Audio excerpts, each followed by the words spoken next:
What if I told you that one of the most famous hauntings in the world didn't take place in a Gothic castle or an abandoned asylum, but inside an ordinary suburban council house in London? This is the story of the Enfield Poltergeist, a chilling case from the late 1970s that has divided believers and skeptics for decades. With photographs, audio recordings, police testimony, and terrified neighbors, all pointing to something beyond explanation, it remains one of the most unsettling paranormal events ever recorded in the UK. Stay with me, because this story begins quietly, but quickly spirals into something darker, something that would shake even hardened investigators. Context: it's August 1977. The location: 284 Green Street in Enfield, North London. A modest two-story council house. Living there was Peggy Hodgson, a single mother raising her 4 children. Margaret, 13, Janet, 11, Johnny, 10, and Billy, 7. Like many families, they lived an ordinary, sometimes difficult life. Nothing about them suggested they would become the center of an international media storm. But all of that changed one summer night. That evening, Peggy tucked her children into bed. But instead of peace, the house filled with strange noises, knocks on the walls, furniture shifting across the floor, and a cold, unsettling energy that no one could explain. At first, Peggy assumed the kids were making mischief, but as the days went by, the disturbances grew bolder. Early suspense. The Hodgson girls, Margaret and Janet, were the first to experience direct contact. They complained their beds shook violently at night, as if someone invisible was lifting the mattress. They heard scratching sounds inside the walls, and when Peggy went to check, she found nothing. No animals, no damage, just silence. One night, Peggy heard loud banging coming from upstairs. She rushed in and saw a chest of drawers sliding across the room, seemingly pushed by unseen hands. She tried to shove it back, but it felt as if some force was resisting her. That was the moment Peggy realized this was no prank. Neighbors were called to witness the activity. They too heard knocks echoing through the house. Convinced something sinister was happening, Peggy contacted the police. And here is where the story takes a shocking turn. Even police officers witnessed paranormal events in the house. The police testimony. When 2 constables arrived, they initially thought it was just another noise complaint. But their skepticism turned to shock when one officer saw a chair slide several feet across the floor without anyone touching it. In her official police report, the officer described the incident, stating that the chair moved about 4 feet and then came to rest. Despite searching for hidden wires or a rational cause, she found none. That testimony became one of the earliest official records of the haunting. It wasn't just the Hodgson family claiming strange activity. Now law enforcement had put it on paper. The media attention. By now, word spread fast. The Daily Mirror, a major British newspaper, sent reporters and photographers to the house. Skeptical but curious, they set up cameras and prepared to debunk the whole affair.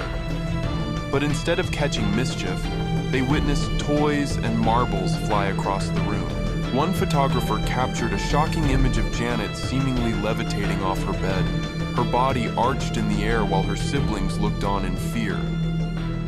Though critics argued she could have simply jumped, others saw the photo as undeniable proof that something supernatural was happening. From that moment, the Enfield haunting became a media sensation. Headlines screamed of a house of strange happenings, and journalists camped outside the Hodgsons' home. The investigators arrived.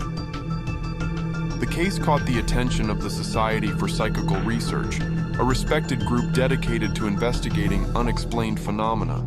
2 men in particular, Maurice Grosse and Guy Lyon Playfair, took the case seriously. They moved into the Hodgson house for extended periods, setting up recording devices, cameras, and documenting every strange occurrence. What they recorded was chilling. knocks responding to questions, as if an intelligence was behind them. Cold gusts of air sweeping through sealed rooms, objects flying across the room, cups, toys, and even heavy furniture. Voices coming from the children, particularly Janet. The most disturbing evidence was the so-called demonic voice. The voice of Bill Janet, just 11 years old, began speaking in a deep, gravelly tone that sounded nothing like her natural voice. On tape, she claimed to be an old man named Bill, who had died in the house years before. The voice mocked investigators, swore at them, and even revealed personal details Janet could not have known. What stunned experts was that Janet's vocal cords did not appear to move while the voice spoke, leading some to believe it was produced in an unnatural way. The recordings became some of the most eerie evidence of the haunting. To this day, clips of Janet's Bill voice can be found online, sparking debate about whether it was a trick or genuine paranormal communication. Key details and patterns. Over the next 18 months, phenomena continued, sometimes daily. Furniture moved violently, often in front of multiple witnesses. Curtains twisted and knotted themselves. Children were thrown from their beds. Fireplaces ripped from walls, as if wrenched by great force. And of course, the mysterious Bill voice spoke repeatedly. More than 30 people, including neighbors, journalists, and investigators, claimed to have witnessed something supernatural inside the house.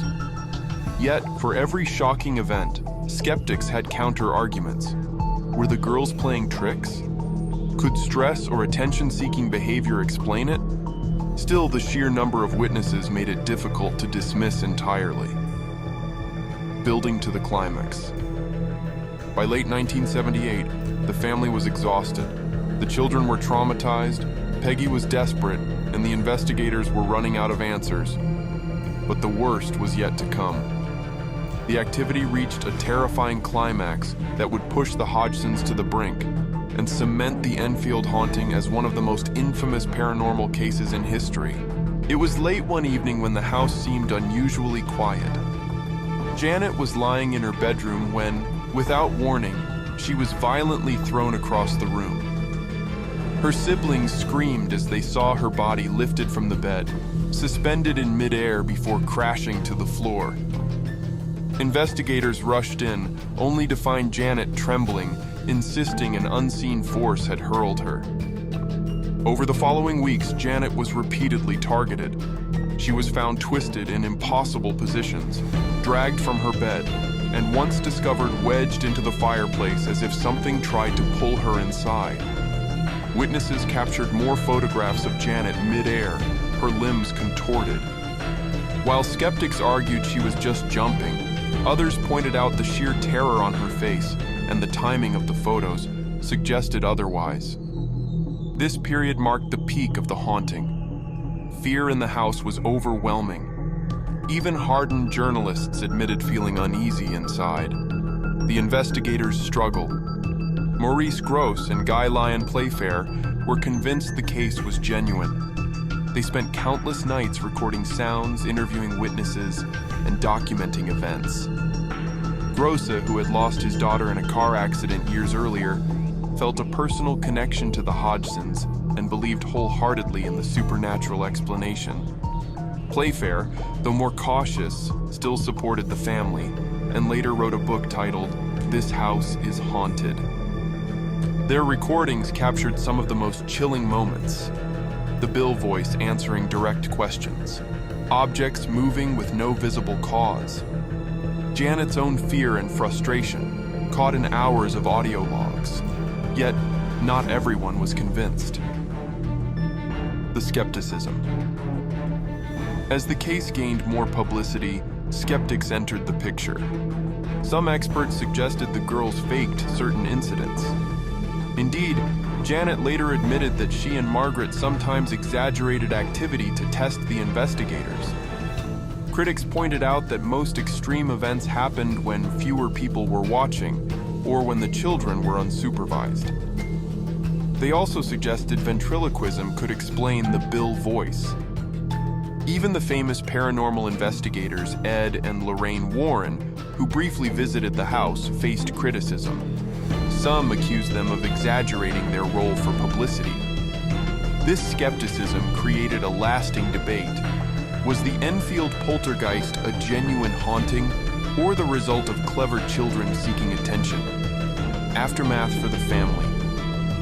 By 1979, activity gradually subsided. The Hodgsons tried to return to normal life, though the family never fully escaped the trauma. Janet, as an adult, insisted that much of what happened was real, though she admitted to faking some minor events to see if the investigators would notice. She maintained that the most terrifying incidents, the levitations, the voice, the violent attacks, were genuine. Peggy Hodgson lived in the house until her death in 2003, claiming she still occasionally felt a strange presence. Cultural impact. The Enfield haunting remains one of the most famous paranormal cases in history. It inspired documentaries, books, and even Hollywood films. Most notably, it served as the basis for The Conjuring 2, which dramatized the events for a new generation of horror fans. Yet even with all the attention, the case remains unsolved. No definitive evidence has proven whether the haunting was real or fabricated, but its impact on paranormal research and popular culture is undeniable. So, what really happened inside 284 Green Street? If you're a believer, the Enfield Poltergeist proves that restless spirits can interact with the living in terrifying ways. If you're a skeptic, it's a case study in psychology, media frenzy, and how fear can distort reality. But for the Hodgsons, it was more than a debate. It was their life. And for nearly 2 years, their ordinary London home became a battleground between the natural and the supernatural. Even today, people who pass by the house pause, wondering if the walls still remember the voices, the bangs, and the screams of children in the night. Now it's your turn. What do you think? Was the Enfield Poltergeist real or an elaborate hoax? Do you believe children are more open to paranormal forces or more likely to create stories? If you had the chance, would you spend one night in that house? Let us know in the comments below. Your story might even be featured in a future episode. And if you enjoyed this deep dive, don't forget to like the video, subscribe to the channel, and turn on notifications, because we'll be bringing you more true paranormal mysteries from around the world. Until next time, keep your eyes open, your lights on, and remember, sometimes the scariest places are the ones that look completely normal.